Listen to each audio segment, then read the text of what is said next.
তোমরাই আমাদের পাশের রুমের নতুন ভাড়াটিয়া, তাই না? হ্যাঁ ভাইয়া, আমরাই পাশের রুমে নতুন হচ্ছি। আচ্ছা, আপাতত তুমি বসো, আম্মু তো স্কুলে পড়তে গেছে, আম্মু আসলে পরে আম্মুর সাথে তুমি খেলাধুলা কইরো। ভাইয়া, আপনার আম্মা এখন স্কুলে পড়ে, ওনার কি শরম করে না?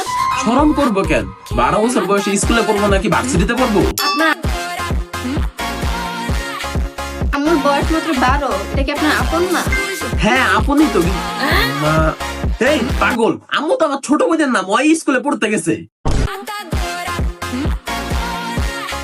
আচ্ছা যাই হোক, আম্মু স্কুল থেকে আসার আগ পর্যন্ত আব্বু রান্না করতেছে, তুমি ওনার সাথে গিয়ে গল্প করো।